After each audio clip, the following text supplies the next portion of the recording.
Dalam pembahasan alur cerita The Great Nose episode ke-30.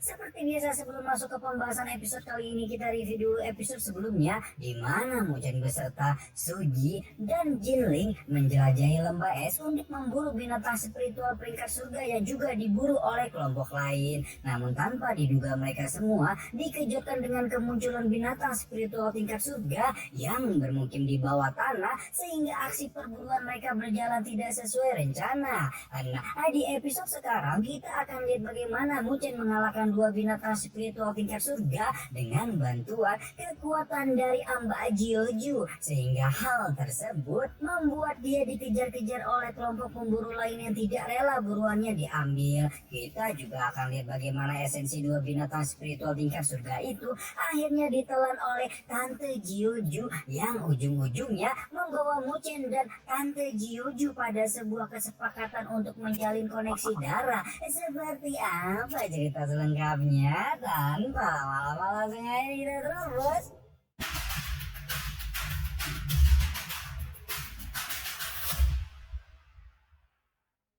Beberapa saat setelah Mujang dan para pemburu lain meninggalkan lembah es, para peserta yang terluka parah mulai keluar dari tempat persembunyiannya dan bergegas meninggalkan lembah itu. Pada saat mereka hendak keluar, para peserta ini tiba-tiba dikejutkan dengan kedatangan Loli yang kala itu langsung menanyakan tentang keberadaan Mujang. Meski para peserta itu sempat terheran-heran mengapa sosok secantik Loli mencari-cari Mujang, pada akhirnya salah seorang di antara mereka pun memberitahukan bahwa Mujang baru saja pergi untuk mengejar binatang spiritual tingkat surga yang melarikan diri. Sementara itu di tempat lain, naga es dan kadal roh api kembali terlibat pertempuran sengit di luar lembah es yang kala itu disaksikan oleh kelompok Mujang yang baru tiba di sana. Akan tetapi pada saat yang sama, Mujang merasakan bahwa pemburu lain juga ikut mengejarnya sampai ke tempat itu, sehingga dia pun berpikir untuk cepat-cepat mendekati posisi dua binatang spiritual yang sedang bertarung. Terlebih lagi, Mujang juga mendapat pesan dari Tante Jioju bahwa dia harus segera mendekati binatang spiritual itu sebelum pemburu lain tiba supaya mereka lebih mudah mengalahkannya. Setelah mendapat pesan itu, Mujang segera memisahkan diri dengan Jinling dan Suji untuk memburu dua binatang spiritual tingkat surga itu sendirian. Tidak mau ketinggalan Mujang, Jinling dan Suji kemudian segera ikut mengejar. Begitu juga dengan para pemburu kuat lainnya yang sekarang jaraknya semakin dekat saja.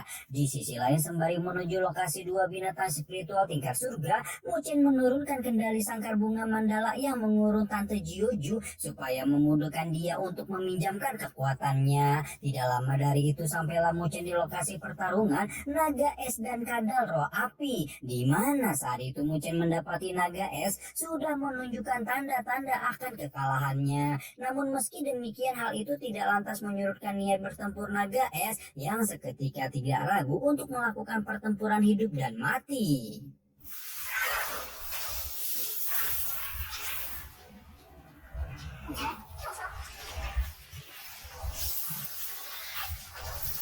Tepat ketika pertempuran hidup dan mati itu menempatkan naga es dalam situasi yang paling buruk, saat itulah Mujang menghabisi naga es dengan kekuatan pinjaman dari Tante Jioju hanya dalam sekejap mata. Setelahnya Mujang bergegas mengambil esensi jiwa monster naga es yang kemudian membuat kadal roh api terlihat ketakutan akan senasib sama juga. Mendapati situasi itu, Mujang cepat-cepat mendesak Tante Jioju untuk segera menyalurkan kekuatannya lagi demi bisa menghabisi kadal roh api.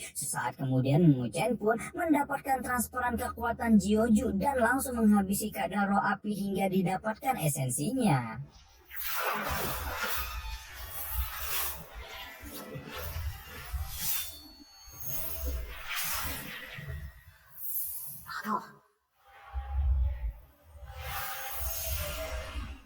Melihat bagaimana Mujang berhasil menghabisi dua binatang spiritual tingkat surga sendirian, Suji dan Jinling merasa sangat takjub dengan kemampuan Mujang. Namun lain halnya dengan para pemburu lain yang justru malah terlihat sangat marah karena Mujang berani mengalahkan buruan mereka tanpa bagi-bagi. Hasil para pemburu itu pun berupaya untuk merebut esensi monster yang diperolehkan Mujang, sehingga terjadilah aksi kejar-kejaran di antara mereka semua. Dan benar saja, karena pengejaran kejaran para pemburu itu sangatlah merepotkan, Muchen kemudian berinisiatif untuk menjebak mereka dengan memberikan esensi binatang spiritual yang palsu. Begitu mendapatkan esensi binatang spiritual yang diberikan Muchen, para pemburu itu pun langsung terlihat gembira karena merasa bahwa perjuangan keras mereka tidak berakhir sia-sia. Tapi sesaat kemudian, setelah 2 esensi binatang spiritual itu diperiksa lebih teliti, mereka baru menyadari bahwa ternyata esensi binatang spiritual itu bukan esensi naga es ataupun kadal roh api. Hal ini pun tentu saja membuat sekelompok pemburu itu sangat marah kepada Muchen yang berani menjebak mereka sampai kehilangan jejak. Akibatnya para pemburu itu pun kembali mengejar Muchen dan bertekad untuk menangkapnya. Selagi para pemburu itu melanjutkan pengejaran mereka terhadap Muchen, sekelompok pemburu lain terlihat memuji-muji kehebatan Muchen yang dapat mengalahkan binatang spiritual tingkat surga sendirian, sekaligus melarikan diri dari rombongan pemburu terkuat. Namun sesaat kemudian sekelompok pemburu ini dihampiri oleh Loli yang menanyakan jejak kepergian Muchen, sehingga membuat mereka berpikir bahwa Loli juga berniat untuk merebut esensi binatang spiritual tingkat surga yang diperoleh oleh Muchen. Dan karena mereka tidak yakin bahwa Loli punya kekuatan untuk merebut esensi itu, maka mereka pun merendahkan Loli dan meragukan kekuatannya. Mendapati kekuatannya diragukan, tanpa basa-basi Loli segera menunjukkan simbol level di dahinya, sehingga terkejutlah sekelompok pemburu itu ketika mengetahui fakta bahwa Loli memiliki simbol level 8. Dengan simbol level tersebut, mereka semua jelas memahami seberapa kuatnya kekuatan Loli, yang kemudian membuat mereka menganggap bahwa gadis cantik itu sangat layak jika mau merebut esensi Muchen. Salah satu dari mereka pun lantas memberikan jejak terakhir Muchen, sehingga membuat Loli bergegas-gegas melanjutkan lagi perjalanannya.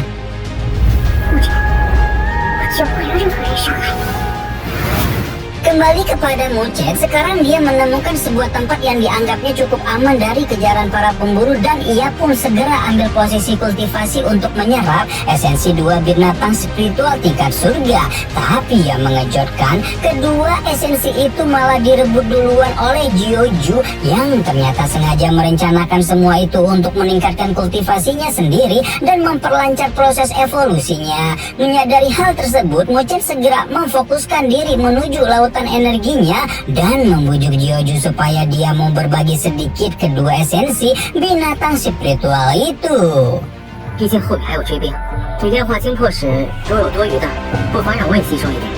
Mendapati permintaan Muchen, Jiuju dengan tegas menolak sembari memberitahukan bahwa menurutnya kekuatan spiritual yang terkandung dalam 2 esensi monster itu sangatlah kuat, sehingga belum mampu diserap dengan kekuatan Muchen yang sekarang. Jadi alih-alih berbagi dengan Muchen, Jiuju bermaksud menelan kedua esensi itu sendirian, sehingga nantinya dia punya kekuatan lebih untuk meminjamkan lagi kekuatannya kepada Muchen untuk menghadapi para pemburu yang mengejarnya. Tanpa tunda lagi, Tante Jiuju yang serakah itu pun segera menelan kedua esensi tersebut. Tapi tiba-tiba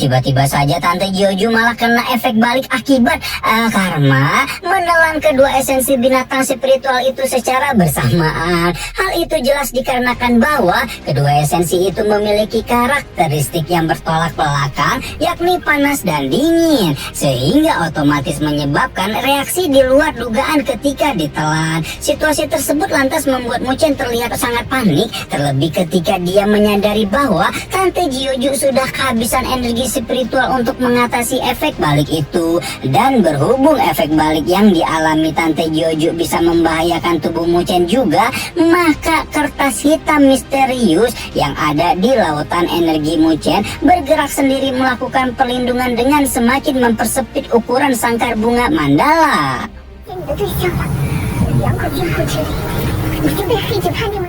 Dengan menyempitnya ukuran sangkar bunga itu, Tante Jojo yang ada di dalamnya otomatis jadi panik karena hal tersebut menandakan bahwa kertas hitam misterius itu bermaksud akan melenyapkannya dari tubuh Muchen. Sama halnya dengan Tante Jojo, Muchen juga terlihat sangat panik terlebih ketika dia memahami bahwa penyebabnya adalah kedua esensi binatang spiritual yang dianggap membahayakan. Muchen pun segera menyuruh Tante Jojo untuk mengeluarkan dua esensi itu, tapi sayangnya kedua esensi itu telah menyatu dengan tubuh Jojo sehingga dia hanya bisa pasrah saja. Situasi ini pun akhirnya membuat Muchen bergegas melindungi Jojo dengan nekat masuk ke dalam sangkar bunga itu.